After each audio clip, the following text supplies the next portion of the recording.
it's only 5 minutes and we're going to get it in, though. Barbershop conversation, guys. I get these almonds out.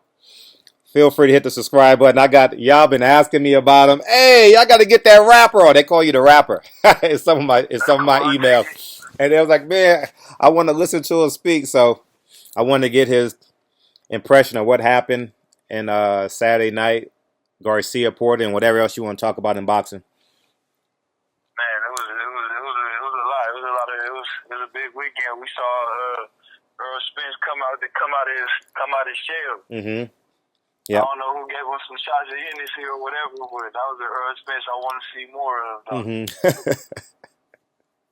But man, where you want to start, man? It's a lot. It's a lot. Let's talk about the fight itself. The fight itself, pretty much what I thought it was gonna be. Like I said, it was the battle of the B class. Mm-hmm. You know, and I'm glad Showtime did what they did, even with the post fight, even with bringing Earl Spence to the press conference, because it was pretty much. And it's funny, you know, because I went to college in Vegas, so a lot of my people is like, congratulations, Sean Porter, bringing the WCB belt back home. But at the end of the day, it's coming right off his waist. Like, this was the fight of who's going to get their ass beat by Earl Spence next. I got to say, I'm honestly kind of glad Sean Porter won, because I think Danny Garcia would have tried to find a way to politic his way out. Mm-hmm. I think Sean Porter, he kind of knows that everybody's kind of like breathing down his neck about it. Mm-hmm. And he kind of, I still don't think he's willing, but I think he knows he got to take the challenge. Because even, I'm sorry, man, like his body language, even after, like when Earl Spence was in the ring with him and he made that silly ass face talking about, do I look scared? I'm like, what type of way is that to approach a fight, bro? Mm-hmm. But, you know, it is what it is. I saw like Sean Porter, like he switched southpaw a little bit, but it was just like he didn't fight out of southpaw. He just switched in the stance to kind of like throw Danny Garcia off like a decoy. Mm-hmm. You know, he tried to box from the outside for a minute. I seen Danny Garcia like try to show a little more ring generalship than usual. It's like, so you could tell both dudes knew they had to take it up a notch for this fight, but like in the ring, they just resorted back to who they were after a while. As far as the result, the fight could have went either way. It was one of the. I see arguments on both sides. You know, I thought it was going to be a split decision. I was kind of surprised it was unanimous. Like anybody would probably tell you, Danny Garcia landed the better shots, landed the more cleaner, more effective shots. But the fight was dictated by Sean's pace, and Sean Porter never looked uncomfortable in the fight. He always looked like he was doing what he wanted to do. It was just sometimes Danny Garcia beat him to the punch. So I'm not really mad at the result at all. Mm-hmm. I just really. Like, neither one of them have no chance at Earl Spence. So, yeah, that's how I feel about that. How did you score the fight? I had it Sean Porter to a draw. I didn't see any way Danny could win this fight. You know, not see the fight, watching the fight. When it went to the 12th round, I was like, they going to rule this shit a draw. I was like, there's no way they going to do this shit all over again. But like I said, I was shocked it was unanimous. I would have thought one score would have been tied and a majority decision, but I didn't. But I could see Sean winning because of, like you said, his activity. He dictated the fight. He didn't respond. He didn't physically respond to being hit by Danny Garcia. Whereas Keith Thurman, he physically responded to Keith Thurman by holding on, and you understand. Right. So that was a big difference in terms of the scoring the fight. You know, like I only saw one instance, and I think Sean Porter just kind of got caught off guard from the punch. Mm-hmm. Not so much that the punch affected him. It was at the end of let's say like the 8th or 9th round. Mm-hmm. Yeah. Yep. And it was just more like I didn't know you was gonna throw a punch. Yeah. More than shit, it hurt. Mm-hmm. That was so I agree with you on that.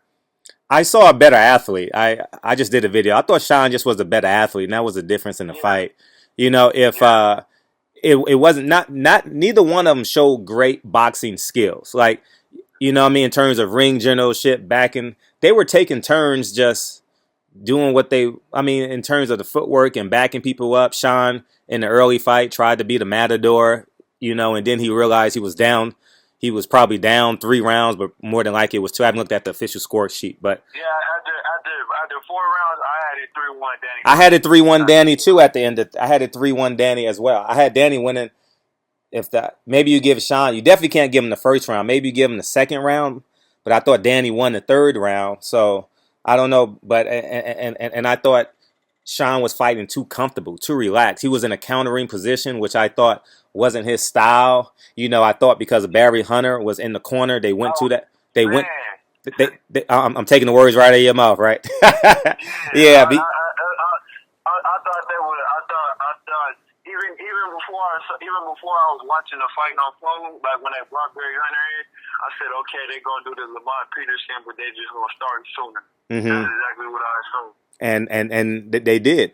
They started in the fifth round. They said we got to go now, and Sean resorted back to who he was. But why he wasn't so aggressive is because remember I told you guys Friday. I looked at Danny at the media workout, and I realized Danny is as strong as Sean was. Sean couldn't do what he did to Granados or Andre Berto because they were equally as strong. You understand what I'm saying? Right. But Danny And didn't. I Go think ahead. that was Danny's game plan going into camp. Like we gonna show Sean that we just as strong or stronger in some cases. Because it was a lot of times. It was a lot of times Sean thought he was gonna like bully. He was trying to like bait Danny to come in, and he thought he was just gonna be able to bully him on the ropes. Mm-hmm. But Danny was a little smart right there. Yeah. And what Danny didn't realize, one, he could hold his ground, and two, he could take Sean's power up top. Because he didn't realize I can take Sean's shit. Maybe not down to the body because he reacted to the stuff the work Sean was doing to the body, but up top, it's something about Sean where his athleticism don't turn into power. He has great torque. He has great like starting spots. You know what I mean? In terms of what it's supposed to look like, but it don't translate into power. And I don't think Danny. Okay. One thing he doesn't turn his fist on his punches. Okay. So that gives you the extra leverage. Mm-hmm. And then second, he smothers a lot of his work. So a lot of times, and if Sean knew how to like perfect his distance, because he got the little quick like leap in. Yep. He's very agile too, because he'll leap in, and a lot of people would probably, if they tried that, would be like off balance. But he like leaps in, lands on his feet, and he's low, and he's able to either move to the side or get out. Like if he perfected it, it would be nice. But like he'll leap in, but it's like he'll get his body in a good enough range, but his arms won't quite be at the right distance. So Yeah. it's like the shot will be like a little, like his hand will end up a little bit behind your head, or so and it's just. Well, go ahead. What you about to say? No, no. Go ahead. Finish your thought, please.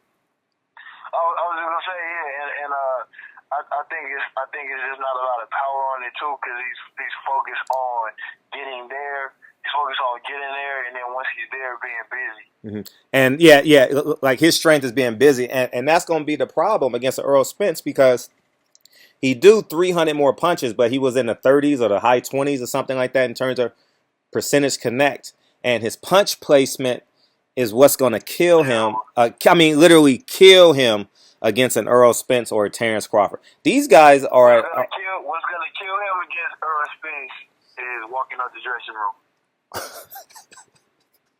But anyway, keep going. No, okay, let's talk about the ring itself. Like his punch placement is below average.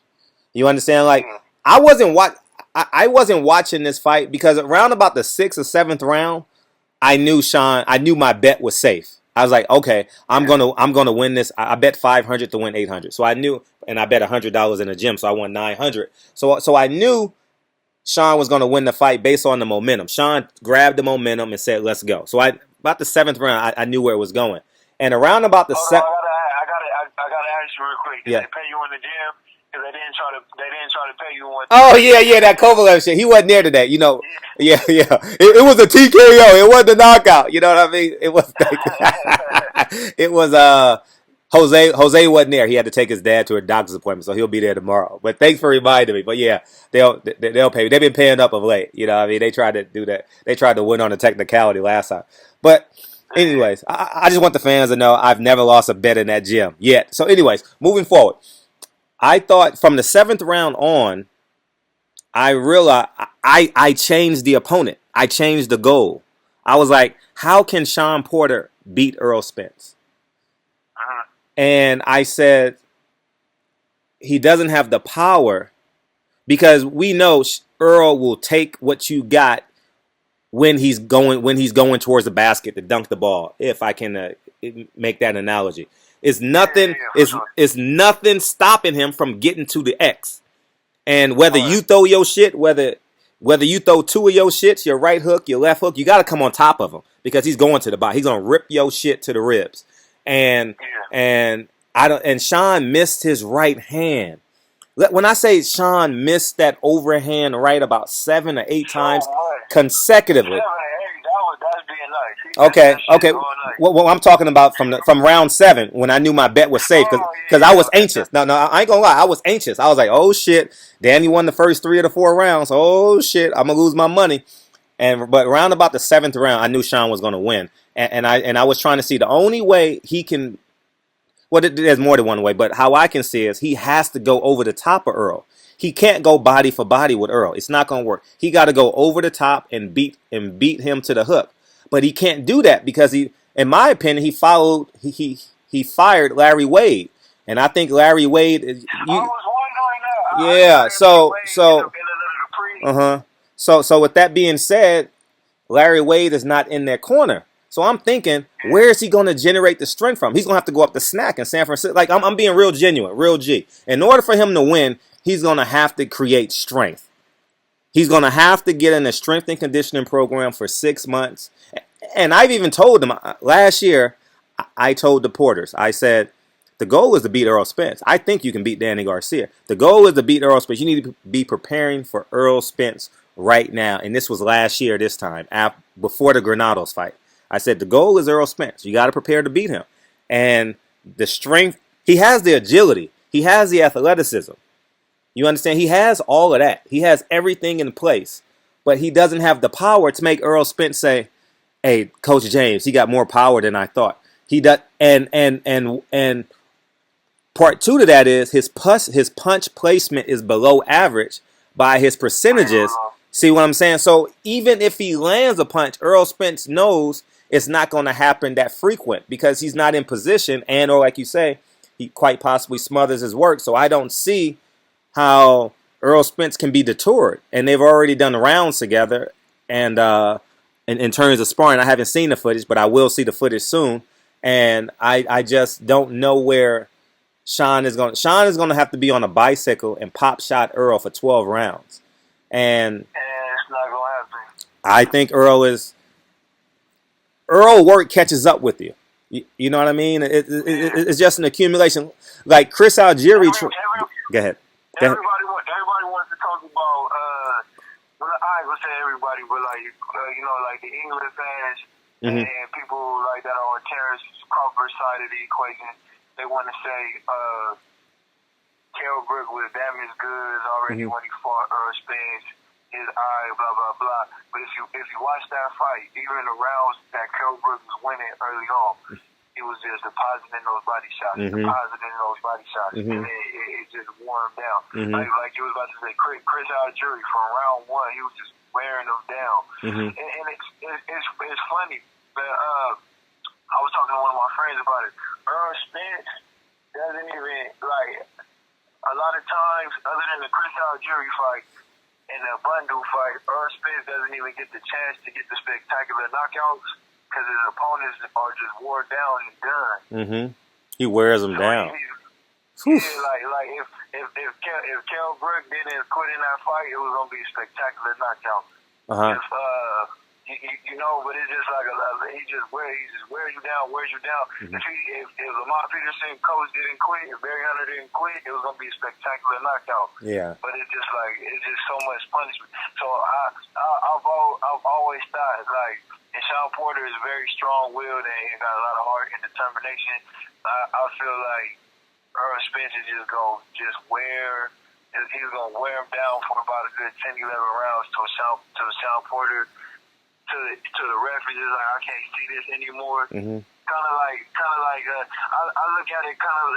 I mean, the fighters aren't the same, but I think it's gonna have the same effect as like Miguel Cotto versus Zab Judah. Oh yeah. I'm sorry I'm sorry we had to bring that up. Yeah. But like, Yeah. I was like, man, stop the fight. Yeah, stop the fight. Yeah, stop the fight. Because it's just. See, all right, you look at Danny Garcia. Danny Garcia is longer and taller than Sean Porter, but Danny Garcia is just a counter puncher. He doesn't have any footwork. So Sean has superior athleticism and superior footwork to Danny Garcia. Beyond. So he was able. He was able to neutralize the height. Mm-hmm. You know, Keith Thurman telegraphs his punches and he kind of leaves himself open. And so Sean Porter was able to like get Keith Thurman to miss at times and then move inside. Mm-hmm. Earl Spence stays behind that jab. Mm-hmm. So it's like if Sean Porter wants to make it an outside fight, Earl Spence stays behind that jab, and he has such good punch placement. Great punch placement. And we already know. I mean, we just even saw from this Danny Garcia fight, but even before the Danny Garcia fight, you look at the Kell Brook fight, like, so you already know Sean Porter's not going to be able to move Earl Spence like that. Mm-hmm. He's not going to be able to. Sean Porter has absolutely no advantage at all on Earl Spence. Not one. He's the better athlete in the ring. In terms of footwork. In terms of fast twitch. In terms of fast twitch, in terms of fast twitch footwork, maybe, but how is he going to be able to use that to his advantage?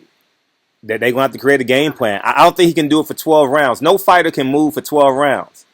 Even if he could move, because he might have the fast twitch, so he might be faster on the outside, but he can't. He's not gonna be able to out jab from the outside. And if he tries to crowd him and make it an inside fight, Earl Spence is an inside fighter. Yeah, Earl Spence is a much better inside fighter than Sean. Mm-hmm. He's not gonna be able to bully Earl Spence on the ropes. Mm-hmm. So I once again, like, hey, I'm kind of happy for Sean Porter. You know, that he got the win.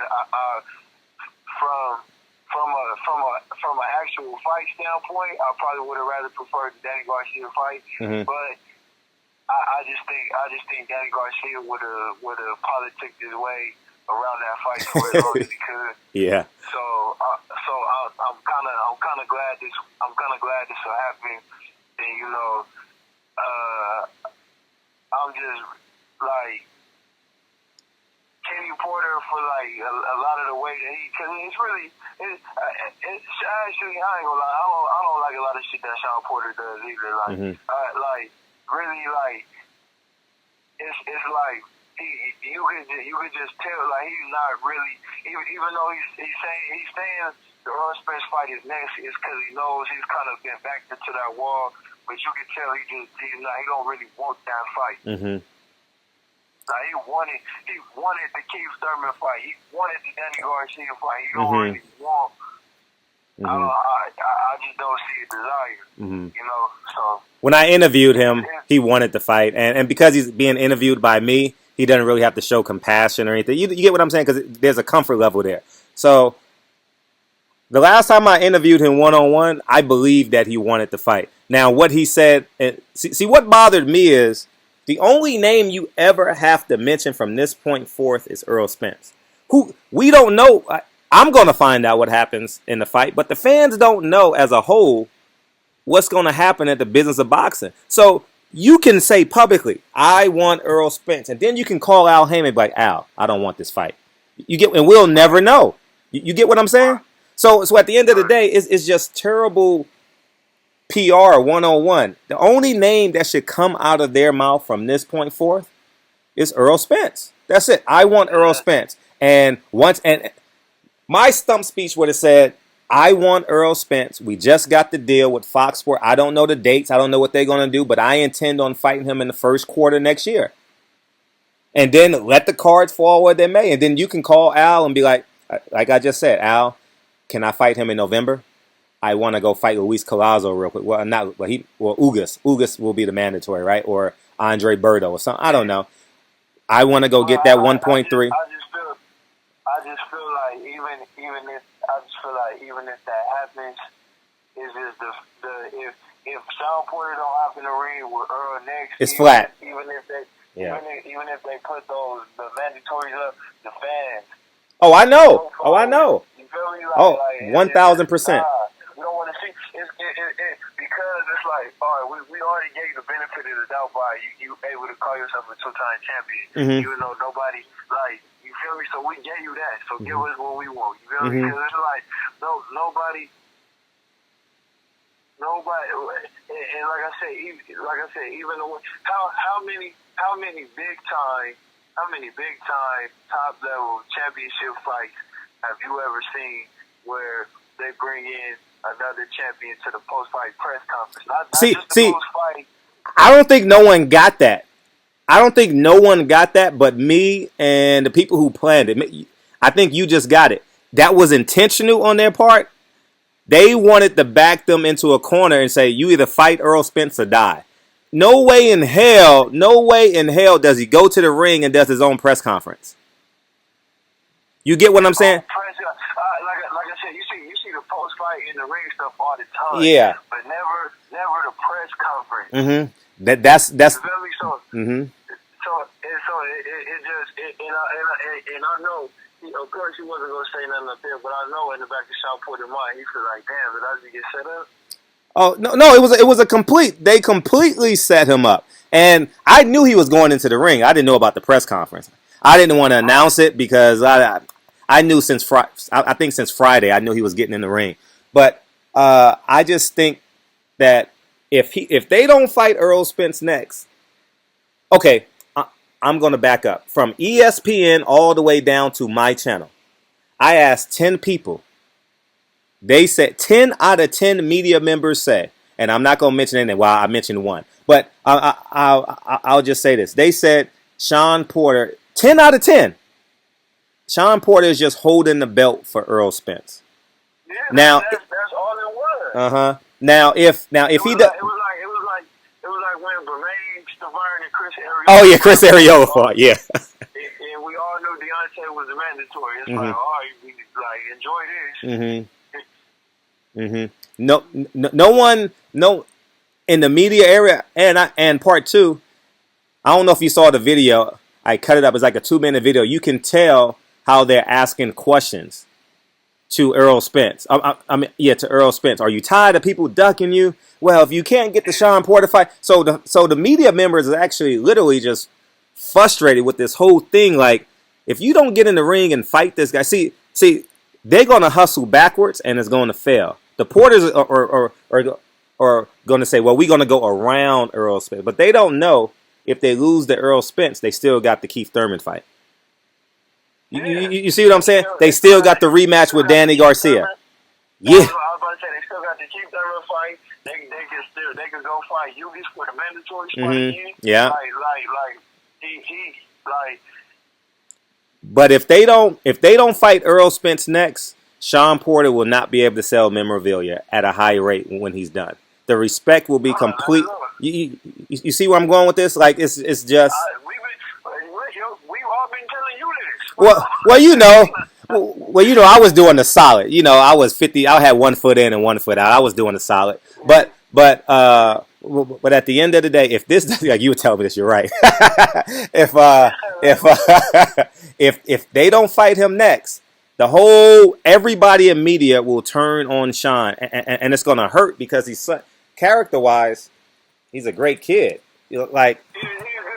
Sean Porter is a good dude. Like Sean Porter, especially when you see all the other clowns that was in the building on Saturday. yeah, you're right. That was kind of bad. Yeah. Sean Porter is a good dude in the class act. Mm-hmm. But it's just like, man, this is a sport. Like, and we it's like, once again, we don't really care. Like, nobody really cares about the Pacers playing the Blazers. Mm-hmm. Feel me? Nobody cares about that. Woo, that's real. And that's what it was. Did you care about the Dylan White Joseph Parker fight? And I didn't even watch it. I didn't care about. Did you give a fuck about Anthony Joshua fighting Povetkin? I forgot about it until today. They had the media call today. Honestly, I forgot about it. I mean, Anthony Joshua go through the same shit. Like, nobody, until you fight.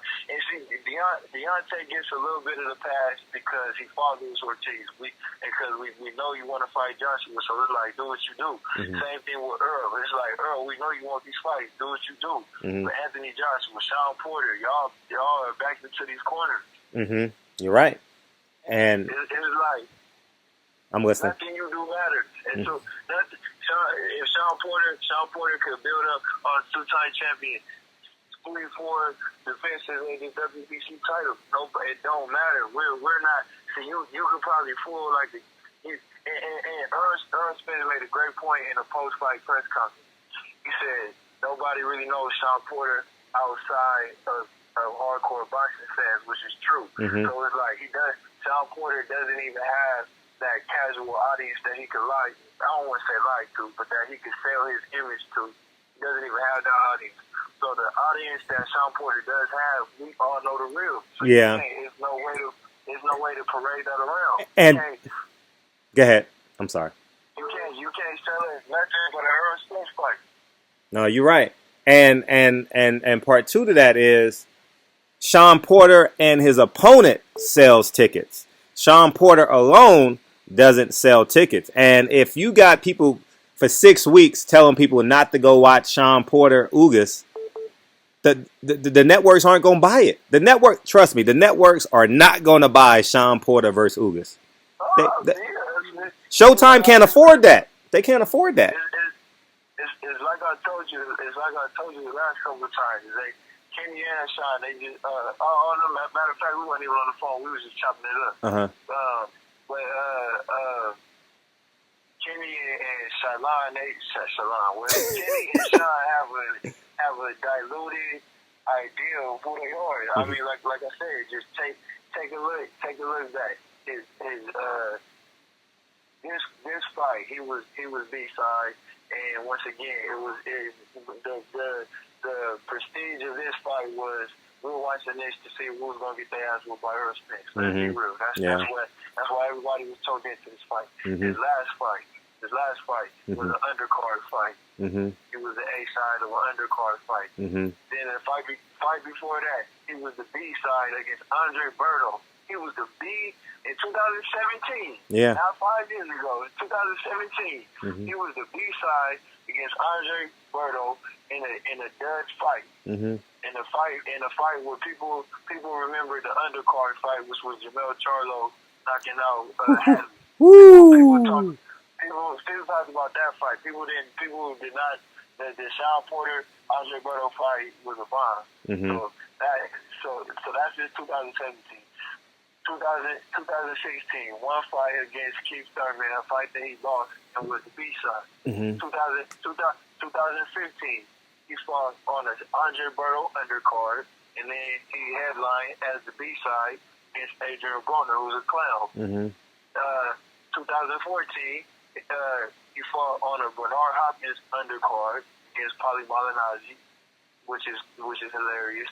And then his first fight that he headlined as the A side, his only fight that he headlined as the A side, was not greatly viewed, was poor attendance, and then he lost to Kell Brook. So it's like, it was poor. You're right. It's like, they just have this diluted image of where their stature is in the game. So yeah, Although I think Yugas is a good fighter. I think Yugas is gonna get any top welterweight problems for a few rounds, but then they just gonna walk through his power because he don't have no power. Yeah, he don't have no power. He's durable though.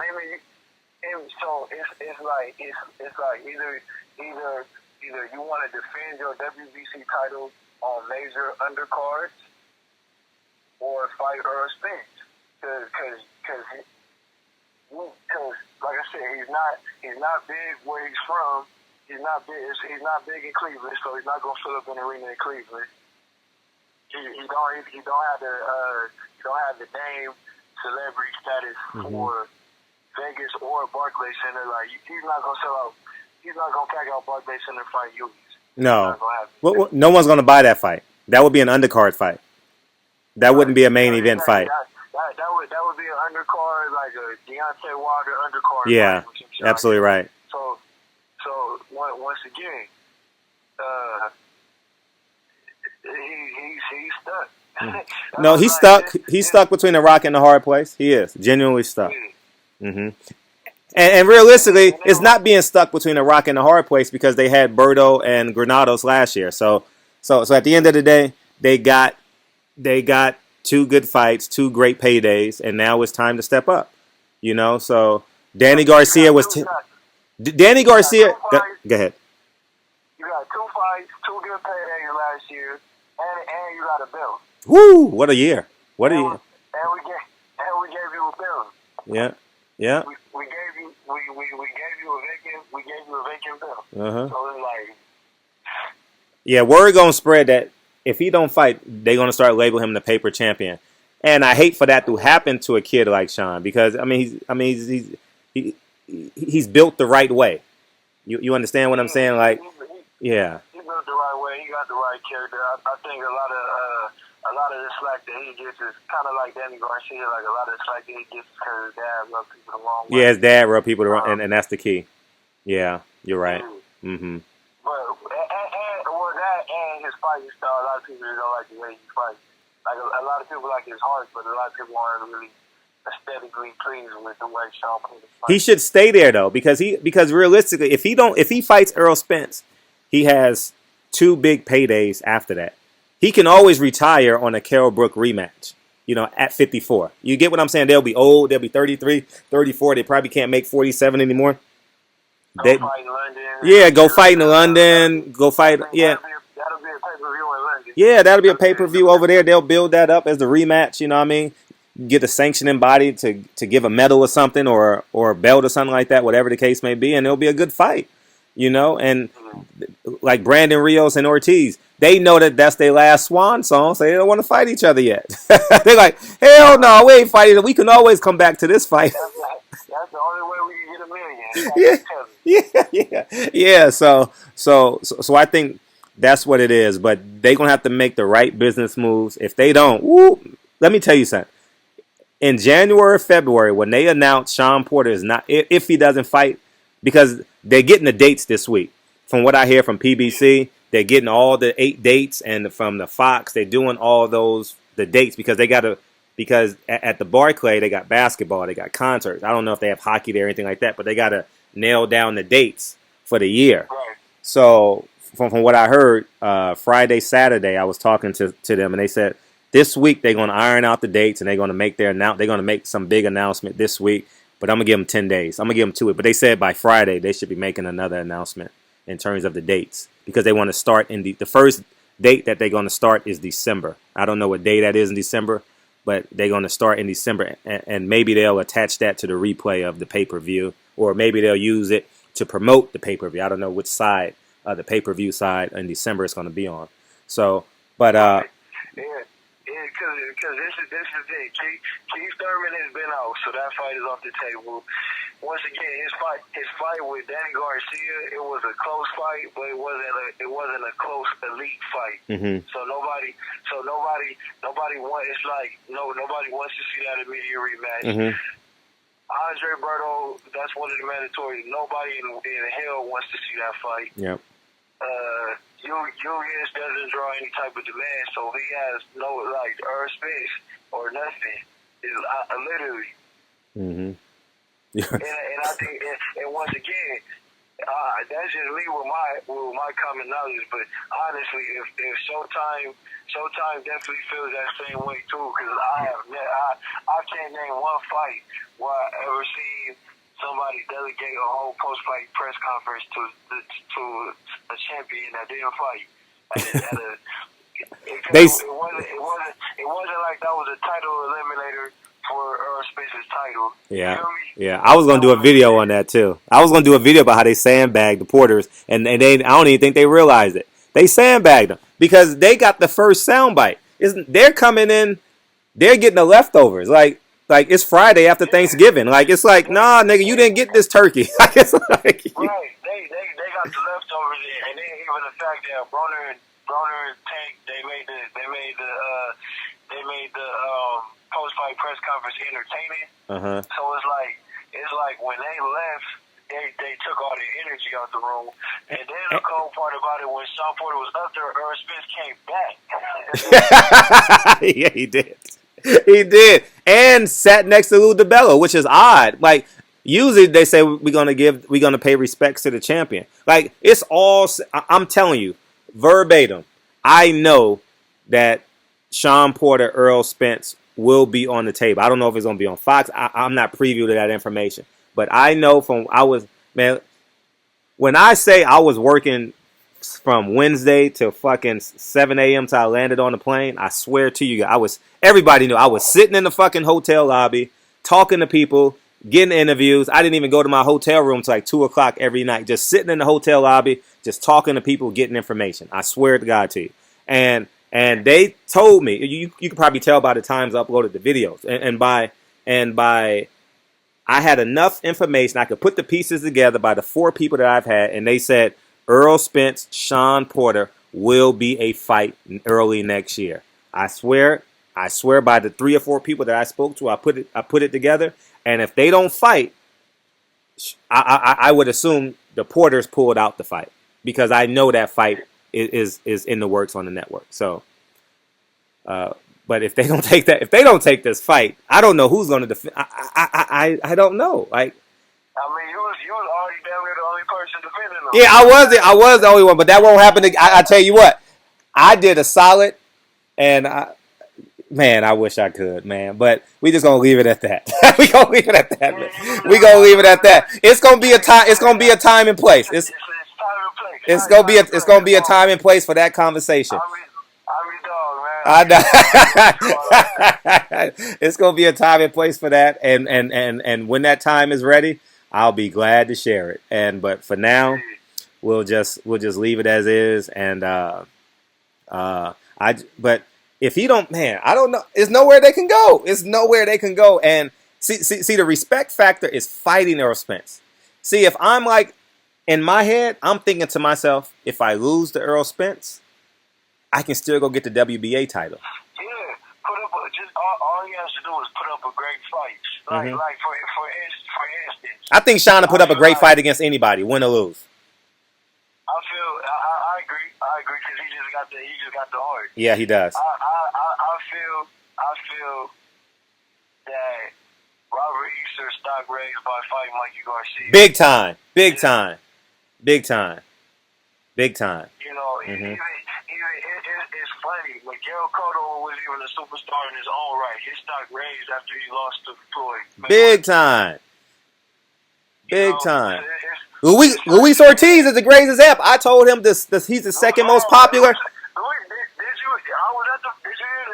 I wasn't at this fight. Did you hear the ovation that he got? Oh yeah. Yes. I told him he's the second most popular heavyweight in America when I did the interview. That's what I'm saying. Like certain fights, like don't it's just like these fighters got to get that Floyd Mayweather syndrome out of there. Like Floyd got to that spot. Then he went on cruise control. Floyd's career was not a cruise control career. Floyd was a madman early. I mean, I wasn't following boxing like I am now, but I was a Floyd Mayweather fan. How can you not? The nigga fought in Atlanta. Like, how can you not love Floyd watching the Olympics in Atlanta? So, And Right. he was a madman coming out of the Olympics. He was angry. He was bitter. He said, I'm going to be world champion, and I'm going to be just his whole demeanor. He was like, they don't give me respect in my own country. Bob Arum don't respect me. They steal a gold medal from me. Like, all this shit. He was angry and bitter. And then he went in there and just obliterated everybody. Yeah, big time. And then once he finally got the cachet and still realized he didn't have the respect of the people, he said, "Fuck it, I'm gonna milk this game." Mm-hmm. Yeah. But people are coming in wanting to milk the game already. I'm like, you have to get there. And so on your way to get in there, it's not about being undefeated. It's not about only being undefeated. If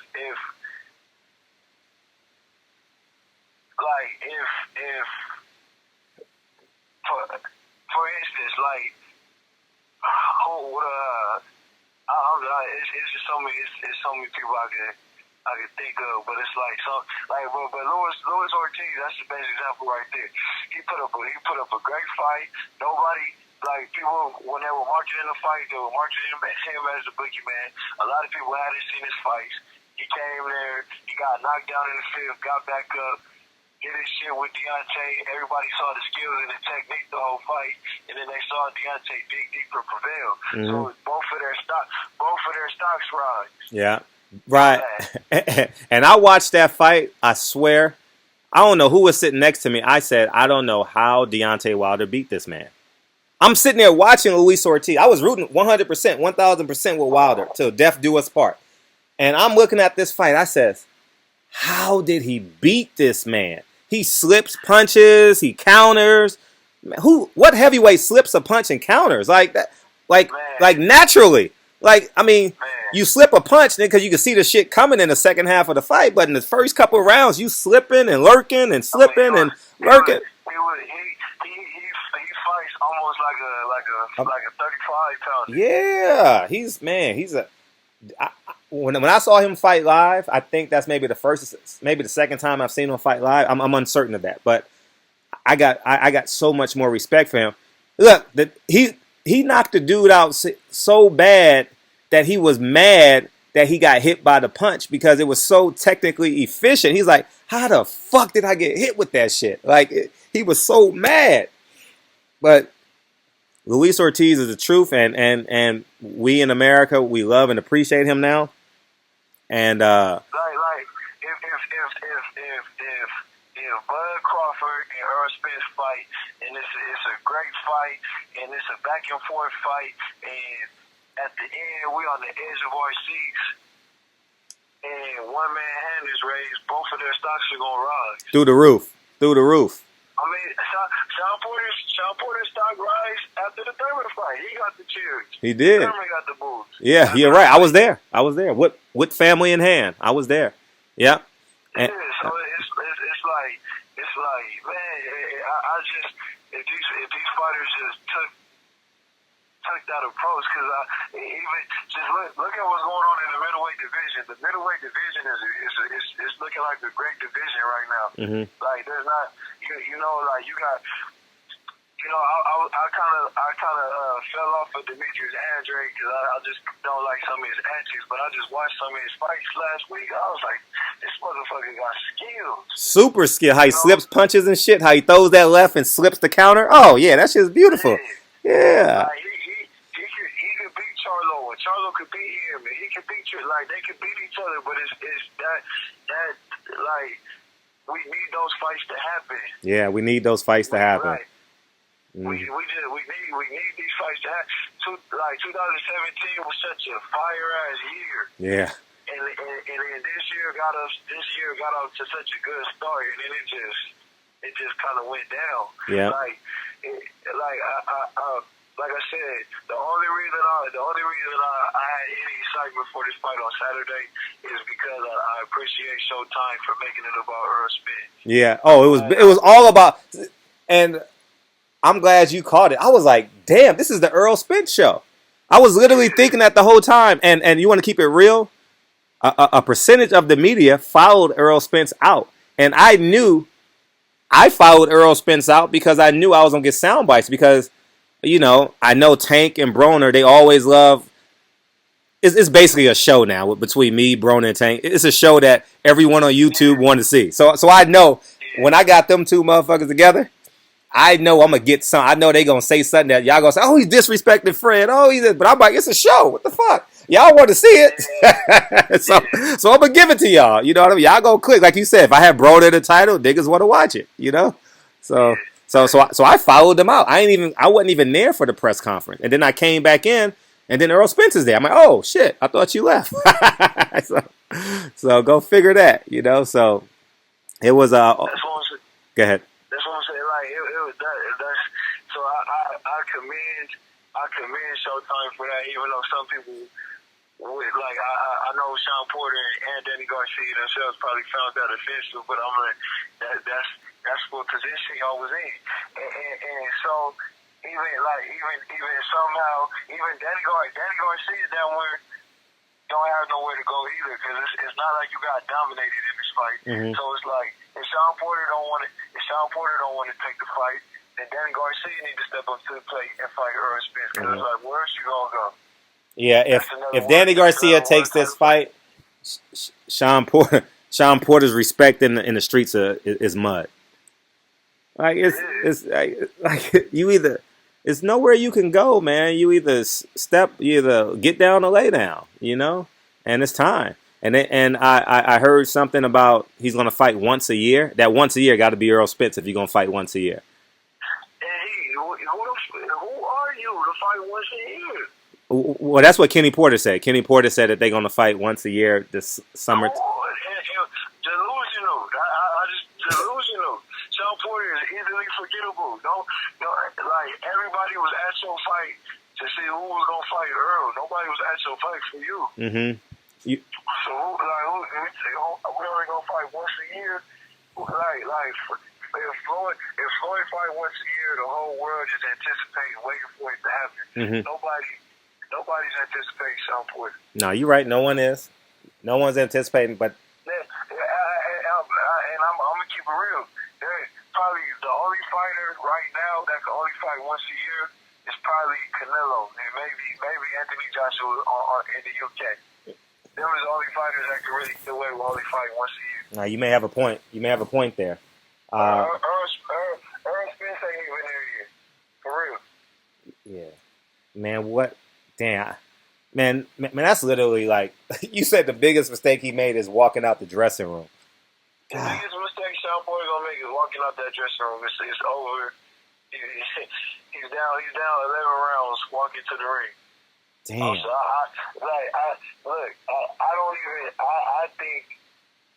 I think Sean Porter and Lamont Peterson is a 50-50 fight.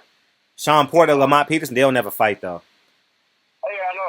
Especially now that Barry's in the corner. Yeah. I know that. I'm just saying. I'm just saying we saw what Earl Spence did to Lamont. Damn. I mean, he made like I said. If that was anybody's first time seeing Lamont Peterson fight, they would think he's trash. Yeah. He's one of the most skilled fighters. He's a very skilled fighter. Earl is just cut from a different cloth. He is, man. He is, man. He is. Even look, I've seen a lot of people making comments, and I want to get your opinion on this Sure, too. sure. I seen a lot of people making comments like, "Damn, you can tell Earl Spence is drunk and he should be kicking it with Tank and AB." But if you really watch the videos and you pay attention to, Earl Spence was looking at them dudes like, "Man, calm down, y'all acting like some clowns." Yeah, y'all chill. He never took the bait. See, here's the catch. And it made sense to me when I saw that picture on Earl Spence's page. He says, I kill boxing beefs when the Charlos were taking a picture with Tank. He never gave in when he was doing the interviews. He never gave in to Tank. You see what I'm saying? Tank's a good fighter. You know what I mean? Yada, yada, yada. He never did the banter thing. You understand? See, Earl Spence has a great understanding, and yet he's still young. He's 28. Right. And but people say, oh, 28 is old. But on this level, he's young. Last May, is when he stepped into the limelight, when everyone wants to talk about him, and every video you do on him is going to do a few thousand clicks. You understand what I'm saying? So he's that guy now, and this happened last May. So he's only been on the job 14, 15 months. So this is awfully new to him. I knew Earl when he was on the undercard, and he would come into the arena with that scooter thing. You know that, what do you call that shit? That thing? Hoverboard. Yeah, them hoverboards and shit. You know what I mean? He was on a hoverboard 4 years ago. You know what I mean? So I mean, it's great to see. I believe him to be a stud. I believe he's the best 147-pound. I believe he breaks down Terrence Crawford. I just believe. I think it's a hotly contested fight, but I think the work. I mean,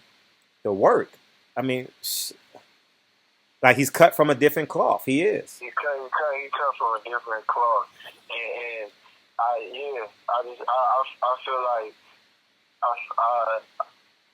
I'm not that confident that Terrence Crawford just easily beats Kell Brook. You feel me?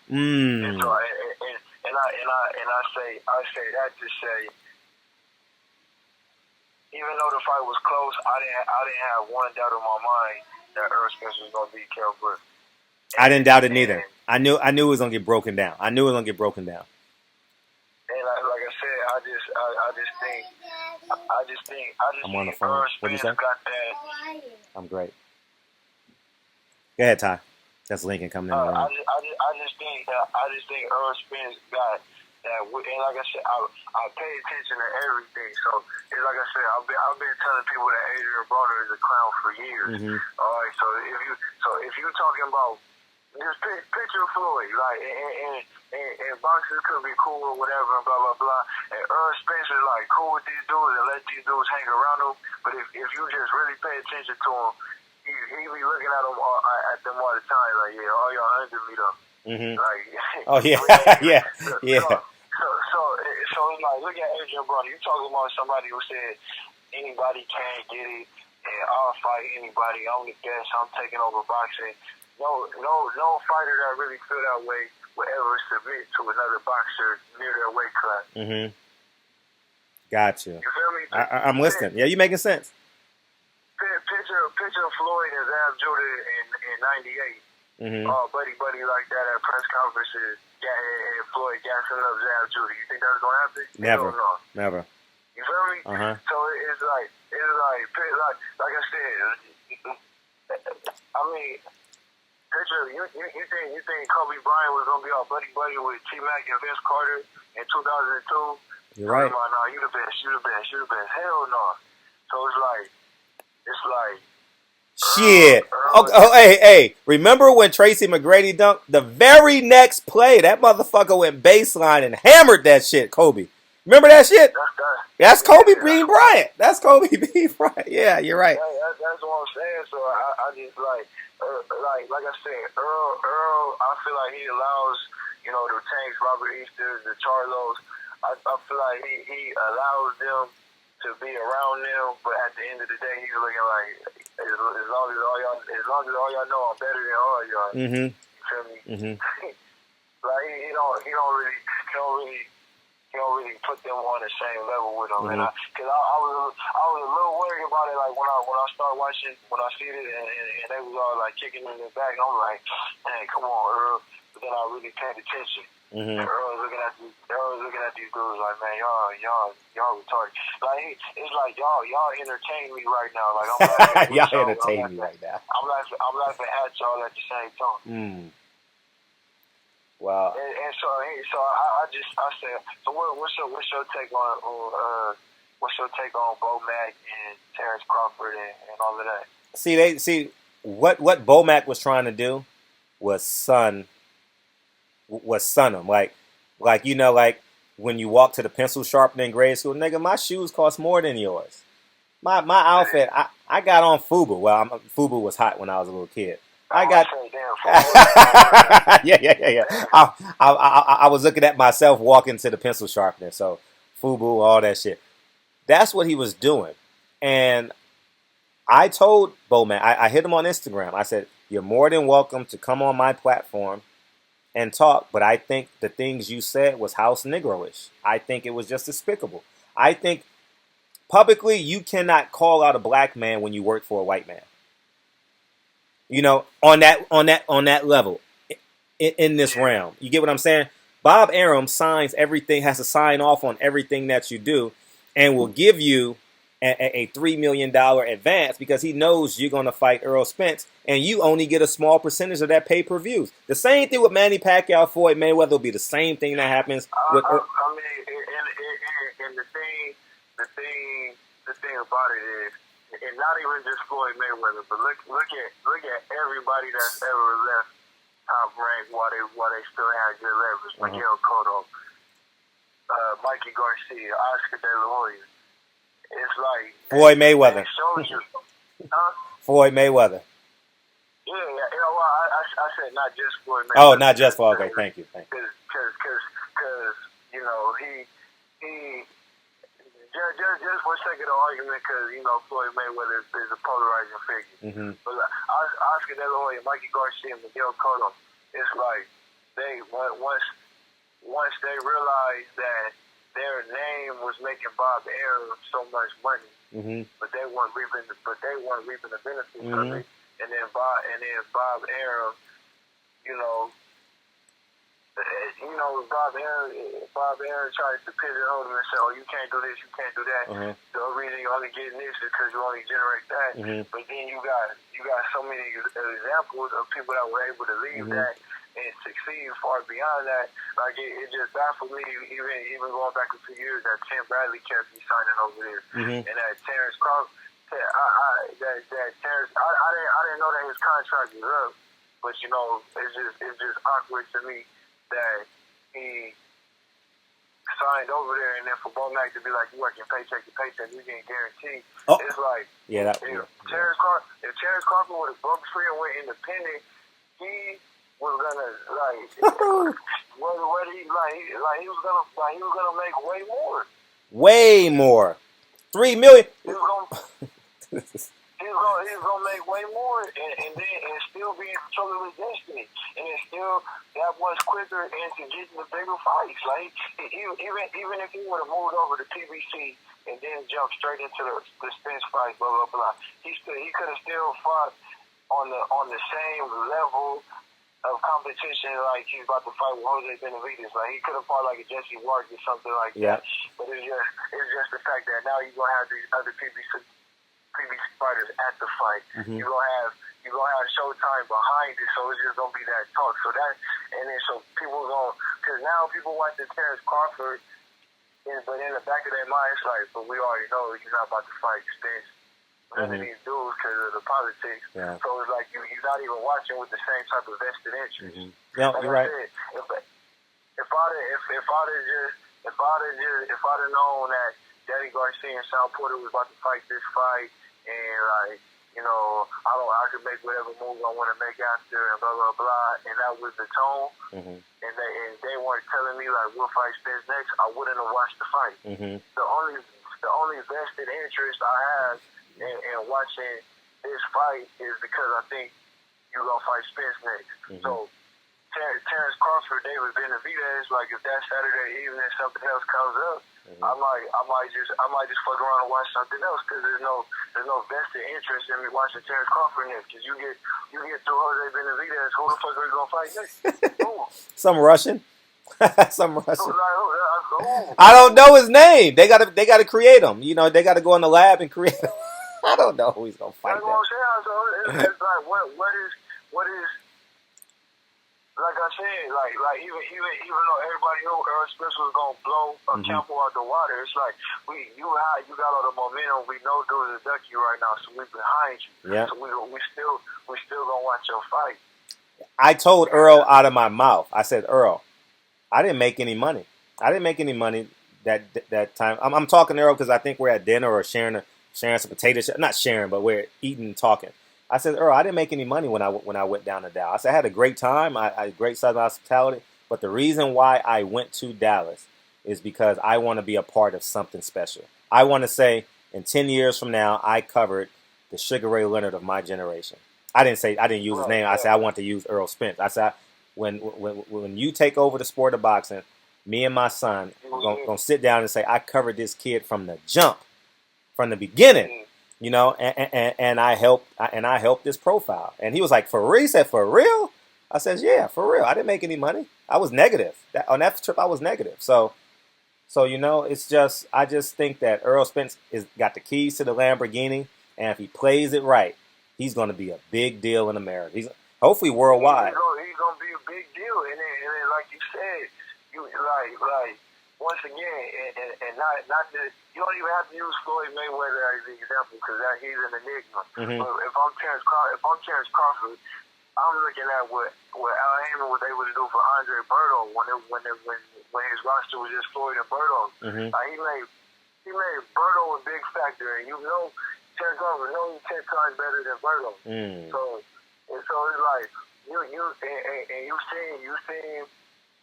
seen the position that Al Heyman has put these top fighters in, and you've seen the admiration that these people have for him, mm-hmm. and you've seen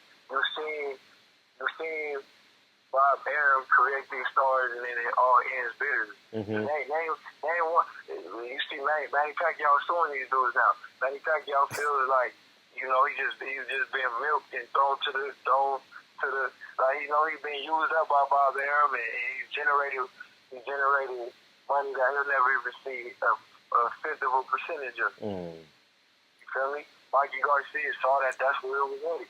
Oscar De La Hoya is like, he went to court. Oscar De La Hoya is like, I am a global star. Why do I need you to take most of my money? It's crazy how Oscar De La Hoya ended up. And so when you kind of say his name, he's a clown. But anybody who was watching boxing back then, Oscar De La Hoya was larger than life. Well, you know I was a fan of. I told you I was a fan of Oscar because I was playing high school basketball. So I swear to God, I wasn't the greatest player, but my name made the paper every week in the sports section. So at the end of the day, I would always see Oscar's name, and that's how I grew to like him because I started going to high school in 1992. So and that's when he was an Olympian. So I would always see Oscar in the same newspaper with my name in it, and I was like, damn, this dude gonna be good, you know. And then I'll never forget what stains my brain about Oscar is him waving those two flags and the food stamp story. Remember the food? He said he always have a $5 food stamp in his wallet or something like that. And I was like, because I was on welfare, so all that was relatable to me. And he worked out. It seemed like states away, but it was only 10 miles away from where I grew up. You get what I'm saying? So I never went to his gym, but now me having a car and understanding that, I was like, this dude only trained 10 miles away from where I grew up. I should have went and saw him work out and. You know, but hindsight's 20/20. But now he's just, he's But yeah, so I'm saying, that's to say that he was larger than life. So it's like, what is, I could do way greater things away from Bob Arum just off of what I could generate. Mm-hmm. You see Floyd do the same thing. You see Miguel Cotto do the same thing. Mm-hmm. So so it's just like, damn, Crawford, like, that's crazy. Because you cool getting your guaranteed $3 million, blah blah blah. Mm-hmm. But what's the last Terrence Crawford fight that you just felt like was very, very heavily anticipated? Gamboa, and I picked Gamboa in that fight. Exactly, and that was an anticipated fight. For Gamboa. Well, 50 Cent was promoting them at the time, so it was kind of. That's what I'm saying. It's everything that was around it. It was 50 Cent and Floyd fell out, but 50 Cent still gonna do the boxing thing. Gamboa had a long layoff. He's coming back. Is Gamboa gonna fight Mikey Garcia? Mm-hmm. And then we bring in Terrence Crawford. He's a good boxer, but nobody was watching that fight. Like Terrence Crawford was like the third backstory of that fight. You're right. You're right. Because he brought out the rapper Webby with him. Oh, he sure did. Webby versus 50 Cent was more of a story than Terrence Crawford did. but I'm being honest. I remember that. I remember all of that. You taking me back. The way Crawford was losing that fight. switched Southpaw. and Yep. he just dominated over like that. That blew him up after that.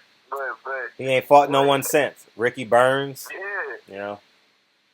I mean, we talking about somebody who just fought for an undisputed title not that long ago, and it didn't really leave an impact. Mm-hmm. No impact. No impact. Only in his home state. He got a street named after him, which is special, commendable. But and it's like, and I'll rock with Cosby, but I'm like, yo, what? Like, I kind of see why Tim Bradley. I kind of see why Tim Bradley stayed with Top Rank, because Tim Bradley, he was overlooked like most of his career. He was just an undercard fighter, probably getting $200,000 a fight. Mm-hmm. He lucked up, got the Pacquiao fight, got $4 million for the first fight, $6 million to fight Marquez. I think he got like $6-7 million to fight the rematch, and then like $6 million to fight, and then pretty much after that he became like $1 million fighter. Mm-hmm. After that, and for Tim Bradley, it's like, man, this wasn't even expected. And then, like, moving over to the Golden Boy Al Heyman side at the time, like, that's a lot of, it worked out for Tim Bradley, because Tim Bradley was never supposed to be a star. He willed himself into being a star. Mm-hmm. But I'm like, Terrence Crawford, you pound for pound, bro. You pound for pound, and you just moved into the weight class with all the fighters that make you. If Terrence Crawford and Sean Porter fought right now, that would be a heavily watched fight with a lot of anticipation that everybody would tune into. Yep. If Terrence Crawford and Danny Garcia fought, that would be a big fight. It's two dudes from the north, North America, the northern part of America. Danny Garcia still got an urban crowd, like, big fight. Mm-hmm. Bud versus Keith Thurman, big fight, mega fight. Mm-hmm. And then Bud versus Earl. You talking about that? Like, Bud, I say right now, if Bud and Earl Spence make the fight, just off of the hype of dudes like me and you that love boxing, just talking to all the people that we know that may not watch, but just like the casual fans would be so excited. I mean, the hardcore fans would be so excited about that fight that they would guerrilla promote it to the casual fans. Yeah, they would. Well, I should say we would. Yeah, we would. Yeah, for sure.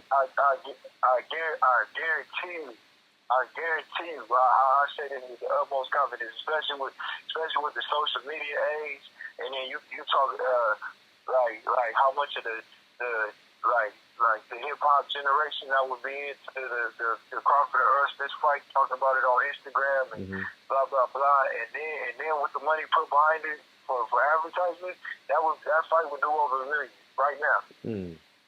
You think so? I swear, Earl Spence got the fucking Cowboys behind him. Okay. Earl Spence got the Cowboys behind him. Yeah. And I was on a guaranteed win fight. This, think about it. I think Floyd and Zab, neither one of them was superstars, and they fight. I think they fight at like 450,000. Really? And yeah. I believe. I could be wrong.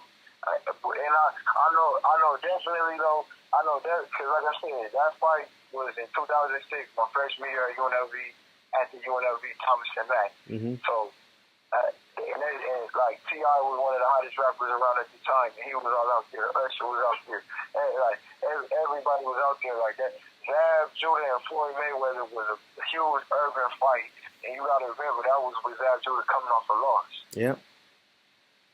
You feel me? Yeah. So just with social media the way it is, and the kind of cachet that Earl Spence is starting to get behind him, and just the allure of Terrence Crawford's name, that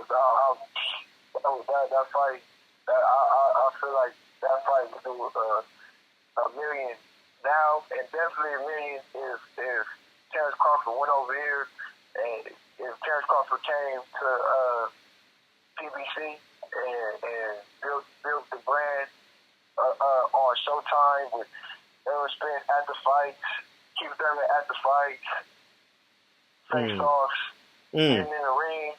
Like, all of that's like a big move. Yeah. But it's like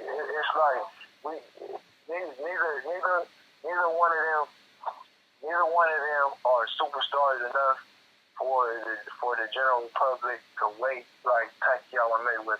Gotcha. And nobody wants to go through that again because look at the result of the Mayweather Pacquiao fight. Like, we waited 7 years for this. For this, you're right. And it's like both of these dudes are in their prime now. We talk about just from a paper standpoint. We're talking about 140 pound a unified champion. What is the word? Not undisputed. Undisputed. We're talking about 140 pound undisputed champion. Just killer instinct, like in the ring, just with a dog instinct versus 147 pound, quiet, humble, nice smile, kind of still little like with that little boy awkwardly shy kind of attitude outside of the ring. Yeah. But just in the ring, just turned into an animal. I was just like, God, that's a hell of a fight. So for me, just from a fight standpoint, I don't understand why if Terrence Crawford had the chance to make the jump, he didn't, because his name is not going to get any bigger. He may have done it to protect themselves, though. He may have done it to protect who he is. I really pay attention to people. I just can't. I don't think Terrence Crawford got one bit of the spirit in him. No, but sometimes you want to be safe, though. You know. I mean, hey, you're right. You know. Right. But then, to your point, it's like, like you re-signed with Bob Arum when there's at least 4 superstars of the sport. Like I said, Mikey Garcia, Floyd Mayweather, Miguel Cotto, Oscar De La Hoya, 4 superstars of the sport who left Bob Arum bitterly. You feel me? You got somebody like Andre Ward who was in a similar position when he was with Dan Goosen, who broke free and got to cash out on his last 2 fights. Mm-hmm. So it's like I was like sorry. And then too for Crawford, like you seeing how they did you, like you seen they kept promising you the Pacquiao fight and you never got it. You know, so it's like I was just like, why you sticking? Like why are you staying with that? It don't make no sense to me. But like you always say, man, I'm on the outside looking in. No, you're right. No, but you're right. Even the WBO president, I don't know if you saw that interview I did with him, but he even said Pacquiao didn't want the fight. They tried. Pacquiao said no. But you put Pacquiao on a shelf until he says yes. You know. That's it. Yeah, he's like, you ain't making no money until you take this Crawford fight. That's it. You know, and they chose not to do it. But Bob Arum's gonna treat him bad. We know the ending. We know that at the end of every mafia movie, Scarface gets killed. It happens. The motherfucker's gonna be a hood legend, a hood hero, a hood. At the end of the movie, they gonna kill his ass. I guarantee you. Tell me a mafia movie where the motherfucker don't get killed. Tell me a great fighter that Bob Arum and Top Rank has started with, finished with happy. And that's all I'm saying. And then you got, like I said, he has four examples right in front of him of people who got out right in time. Yeah. Of people who broke away right when it was the right time. But Bomac is not. See, I can tell by how he was saying it. He's satisfied. He was He's not in search of more. Hey,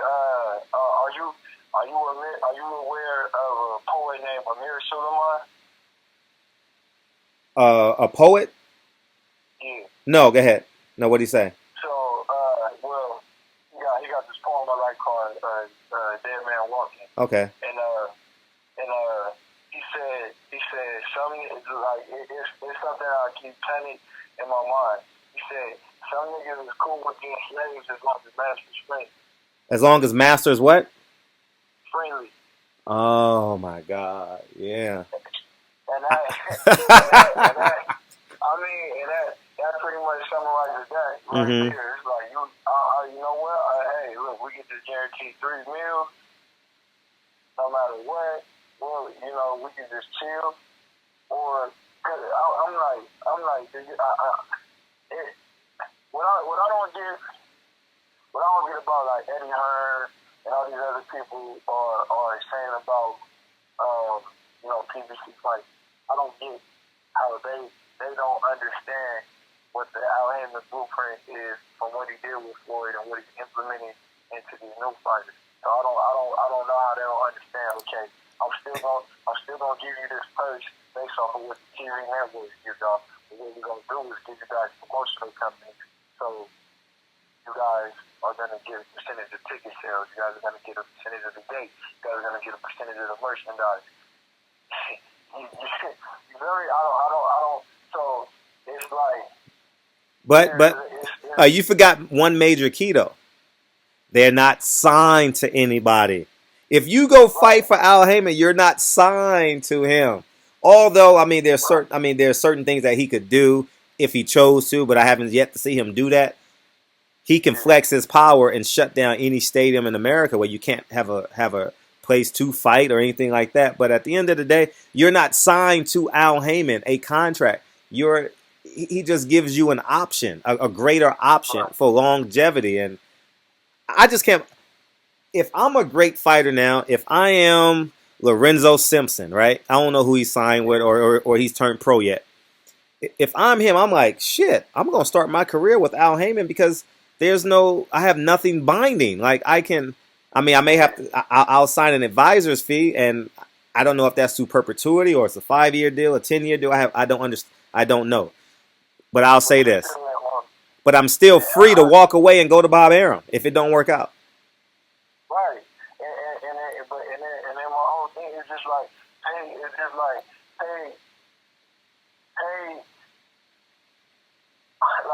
just pay attention. Just like, I'm like, okay, Terrence Crawford could sell out in Omaha. That's it. Every time that he fights. No, but I'm gonna say a positive thing about that. If he already knows he could sell out in Omaha every time, I'm gonna go to Al Haymon like, look, let's do a 2-fight deal. I'm gonna do 2 fights in Omaha this year. I want the gate. He's gonna make more money than he's made his whole career with Bob Arum. I've explained that in the video to them as simple as you just put it. I've explained you don't need nobody to sell out in Omaha. You don't need it's set in stone. Make sure Warren Buffett is there. Whatever you got to do to get Warren Buffett there, the mayor, the governor, the senator, you get them motherfuckers there, and new white people will love you. Get the quarterback from they can't take gifts, so you bring the head coach. You bring the head coach from Nebraska. You bring the head coach from Creighton. You know what I mean? You go. You know you can do your own PR. Like you're so fucking. That's what you can do. And like him versus Jose Benavidez was going to sell out in Omaha anyway. They're truly behind him. Yep. Like Omaha is truly behind Terrence Crawford. So it's like you gonna take 3 mil and let Bob Arum eat off the whole plate. But and then it's not. Once again, this fight against Benavidez is not his like. I'm not gonna say his stock hasn't risen because he's going out there and he's dominating these fighters, but it's like none of these fights have been anything like I've never been like like, damn, I got to check out this Terrence Crawford fight because I really want to see if he could pull this one off. I didn't watch the Jeff Horn fight Live. live. The last fight, I'm being, and I swear I'm not just saying this to make one point. The last live Terrence Crawford fight that I watched live, right in real time, was when he fought Hank Lundy. I ain't even watched that fight. and it just so happened, because that was the same night as Leo Santa Cruz and Kiki Martinez, right? Yeah. I was at that fight. That's why I didn't watch it. Yeah, so I watched that, and like he dominated Hank Lundy and all of that, but it's just like, I mean, it just look like you supposed to beat this dude, and then it's just like ever since then, all his other fights, it's just been like I just felt like I got something better to do, and you know me, Fred, I'll be on these fights. Like, I know. If there's a fight that I really want to see, I'm putting that shit on my calendar. I'm not doing shit. Like I'm the same way. I'm the exact same way. I'm the exact same way. But it's just like I gotta know that I gotta know that fights are headed somewhere. And that's why I never watched another Broner fight again in my life, because I know it's not going anywhere. Like they say, like I said, I could watch Earl versus Lamont. I could watch Earl versus Campbell, because I just know he got to stay fighting until one of these motherfuckers finally answer the call. So there's still anticipation. If Deontay Wilder Fury, that's interesting anyway. But if Deontay Wilder was fighting somebody like Dominic Breazeale or Gerald Washington again right now, I'm still gonna watch the fight, because for one, I know it's gonna be a hell of a knockout for one, and for two, I know that we're headed somewhere. We're headed towards a big unification fight. Yeah. It's like where are we really headed with Terrence Crawford right now? You're right. Everything you're saying is and you can say the same thing about Sean Porter if he don't fight Earl Spence. If this fight was just for the interim WBC championship, and Keith Thurman was still on the shelf, why the fuck am I watching this fight? If they're not, I love Jamar Charlo, and I love watching them fight. But if they're not geared towards him fighting a Golovkin or a Canelo or blah blah blah, what's the point of watching them? You're right. If Jermell Charlo and Jared Hurd don't plan on fighting each other, what's the point of watching them fight anybody else? Facts. I get it. Like, if they just both won one more tournament fight before each other. So if they don't fight each other within the next two fights, what's the point of watching them? It's all for naught. You're right. Just like Gary Russell, Leo Santa Cruz. It's time. What is time? What's the point? It's time. It's time. Shit. What's the point? Michael Garcia is on the Lomachenko. Who else you want to see Lomachenko fight? He about to be unified in 135. Michael Garcia is already unified in 135. They fight for undisputed. Or what's the point of watching either? You're right. You making too much sense. I'm and like I said, I'll just real with it. What are we doing? What's the you feel me? Like the reason that people watch Power is because they want to know what happens next. Yeah, what happens next? I can't wait to binge watch that shit. If Ghost and Angela just fall in love and they happy, nobody wants to see the next episode. Yeah. Know what happens. Yeah. You're right. Like I said, we'll take some fights when we know what's going to happen, if we know that it's leading somewhere. If we know that it's headed somewhere. You're right. But, you feel me? I'm with you. Like I said, people want to get in this sport, but like I said, from 2013 on in Floyd's career, we knew he was going to win every fight, but it was already an attraction by then. Yep. Kobe Bryant's last season, we knew he should have retired 3 seasons ago, but it's Kobe Bryant. And he's done so much for the game, and we just want to see him still out there. We just want to see how hard he's going to compete, but he's already know, he's already done what he's supposed to do. But these dudes win one title. These dudes win a vacant title. these dudes win a vacant title. And it's just like, all right, well, you know, the business of boxing, like, even if the truth is that it's the business of boxing, it's just like the way you say, like I said, even Earl Spence in the press conference, he was like, nigga, he was basically like, it's politics and boxing, like, don't act like it's not politics. This is why the fight ain't gonna happen. Here's what ESPN on Showtime.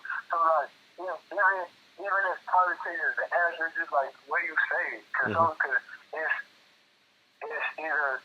Is it the politics is why this can't happen, or is it I don't really want it to happen, so I'm gonna hide behind the politics? Mm-hmm. Yeah, I wouldn't even mention that stuff. Like, let it play out. Yeah. Why would Danny Garcia once again? I was kind of hoping Sean Porter won. You 2 days before a fight for the WBC World Title at the press conference, your nerves is supposed to be on high. And they ask you what you're going to do next. If the money's right. He should have never said that. You ain't. First of all, it's going to be right. You with Al Heyman. I was just about to say that. First of all, it's going to be right. You just about to get it. Just saw it. These guys about to get paid, man. Yeah, and Earl Spence is damn near the biggest name in the division. So why wouldn't you just won a WBC title? Now you're going to see Earl Spence for the Unified Welterweight Championship. Live on Showtime or live on Fox. Why wouldn't the money be right? You know what I think is gonna happen? If Earl Spence, I'm gonna tell you what's gonna happen. If Earl Spence fights Mikey Garcia and steals that money, I guarantee you the Porters will fight within that time realm to protect. The thing about that, I saw a Kenny Porter interview, and he said if Mikey Garcia and Earl Spence fight on pay-per-view, then the Porter-Earl Spence fight has to be on pay-per-view. They're looking for an out clause. Yeah. Because you can never see. Go ahead. Mikey Garcia has an audience that Porter doesn't have, fool. That's why. And two, how are you telling Al Heyman how to conduct business? Al Heyman knows what he's doing. I wouldn't question Al Heyman. I would, not publicly, I would say, man, I got the best manager in the game. I know this fight can be made. It's the easiest fight to be made. If it does pay-per-view, great. If it's on Fox or Showtime, that's great. I know this fight is happening next, and that's it. You know, you don't need to talk about pay-per-view. Al was going to call you in a private conversation and talk pay-per-view. Like, this is what the reality. Al don't make mistakes, man. Look what the nigga did, man. The nigga put up $580 million and he flipped that shit into $140 million a year. Get the fuck out of here. In 4 years, this motherfucker will have his debt paid off and it's going to be free, and PBC will be free and clear in 4 years. Get the fuck out of here. I'll play it to you like this, man. You know me, I'm with the analogy. If somebody asks me if it's his dad, if this beautiful girl over there, somebody say, hey, T, do you want to hit that? I ain't gonna, even if I know it's a lot of barriers or whatever, blah, blah, blah, I'm answer the question. Hell yeah. I'm not gonna be like, well, you know, she has a boyfriend, and you know, like, I heard that she only like guys that join this kind of color, and I think that she might, you know, if it works out in my favor, you know, we go out and get some drinks. And no, do you want to hit that? Yeah. Like what? Do you want to fight Earl? Do y'all want to fight Earl? After this fight, if Earl need that, get Al Heyman on the phone. I want that next. You're right. I want that smoke. Danny Garcia just said in February when Sean Porter ran up on Sporty on Monday, we could take to the street. Like that, you feel me? Yeah. Where's the energy, dog? Like this is what you're gonna deflate the fans. Yeah. And the fans you feel me? Don't like you feel me? I'm listening. You're right. You wanna go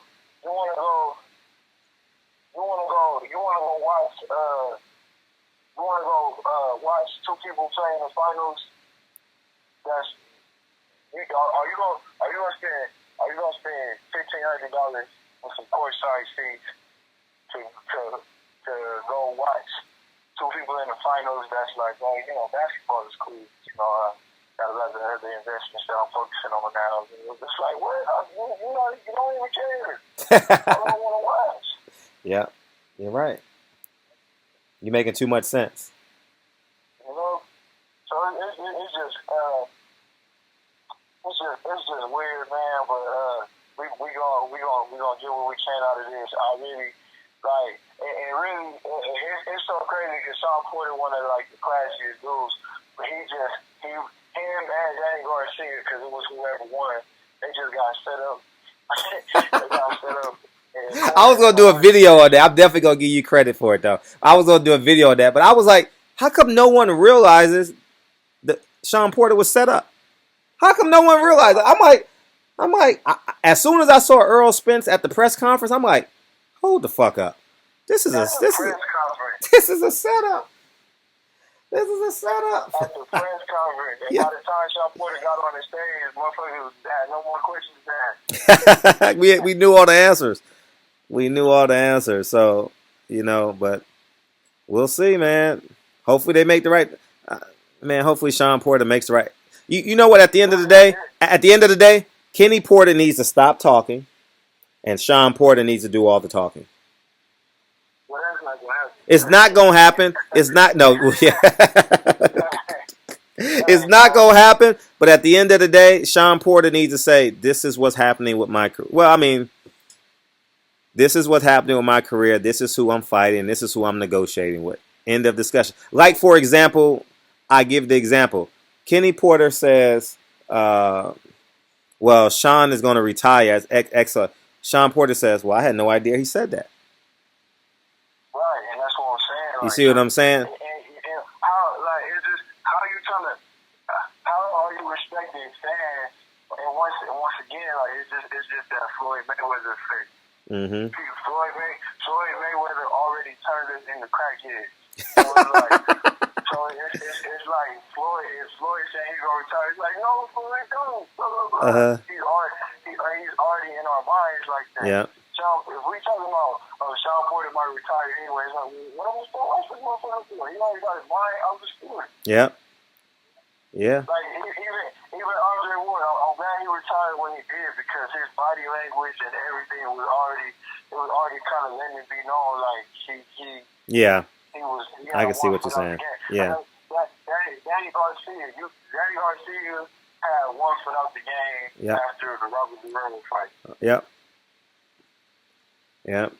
Well, you can tell by the Instagram post. It's not of him training anymore. It's of his assets, Yeah, it's just like you out the game. Like, so, it's just like, why would, like, you still have a mountain decline. So what are you talking about retiring? Mm-hmm. No, you dead ass right. That's like you put out one album that went gold, and you had like a subpar hit, like it wasn't a super hit, but you had one hit. You talking about Nas, right?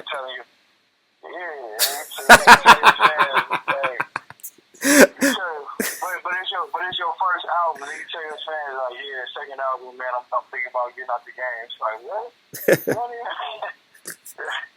You like if Shawn Porter retired like now, like nobody's like. No one would flinch. Shawn Porter has not left that mark on boxing.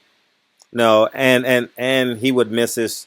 See, the trick is Shawn Porter can go to the Hall of Famer by losing Earl Spence and beating Keith Thurman again. He's a Hall of Famer, and then he gets and beats Danny Garcia again. And Keith Thurman is a fight that he can win right now mentally, because he's not there.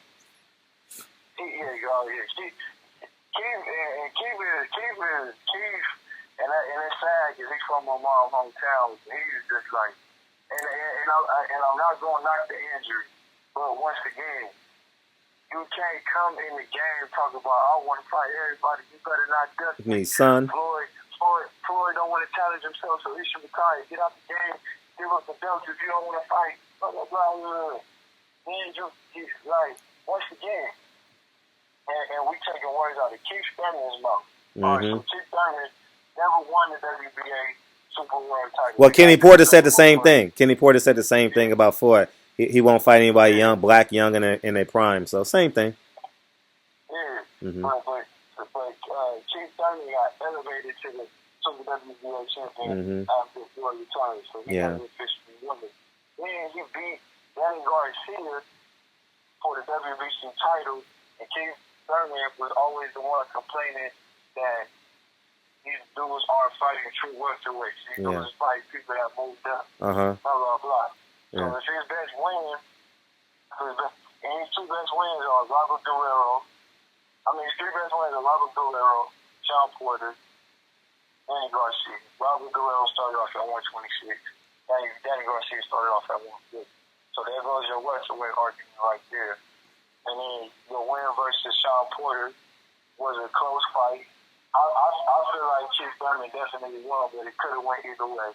I thought Sean won. Yeah, I thought Sean won. It's not like he even dominated that fight and showed that he was the clear-cut man. And then his whole swag switched up. Oh yeah. He became super ace high. I'm like, you won this one for everybody. Now we got to negotiate, and I do what I want, and nobody can force me to do what I was like, wow. It's crazy.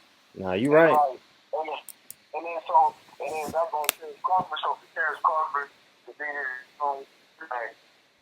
we looking at like, all right, Terrence Crawford is still black, and but it just makes you scratch your head every time. Right when you moved up to welterweight and all.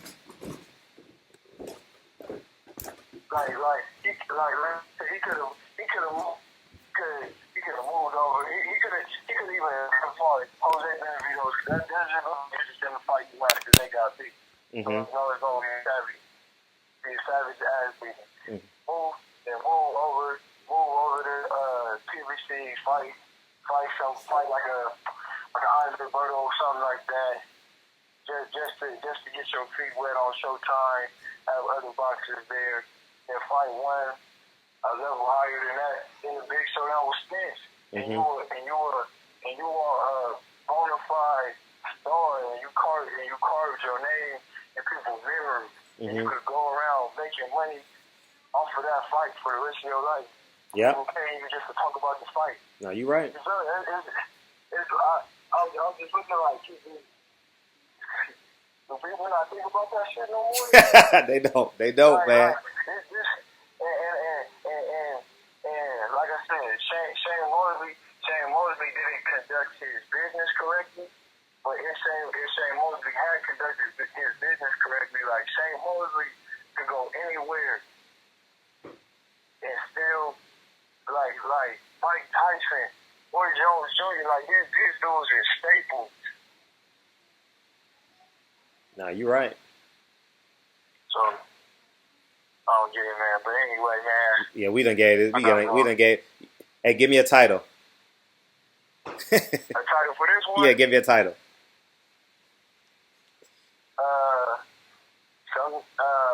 Okay. Well, we ain't gonna use the N word. Okay. Some dudes are cool with being slaves as long as master's friendly. Okay. Good. Sean Porter, dear Sean Porter and Terrence Crawford. And then for Sean Porter, nowhere to go. Nowhere to hide. No way out. No way out. No way to hide. Earl Spence next to die.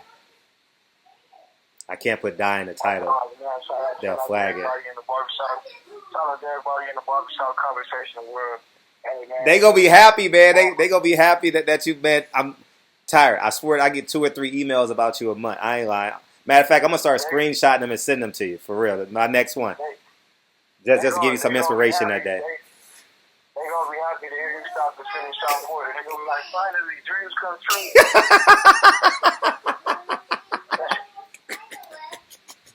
Oh man, you said 35 minutes and you gave us an hour at 35 minutes. Hey, it's your fucking fault, man. It's your damn fault, man. All right, man. I love you, man. I appreciate you, man. No problem, man. Talk to you soon. All right, I'll holler.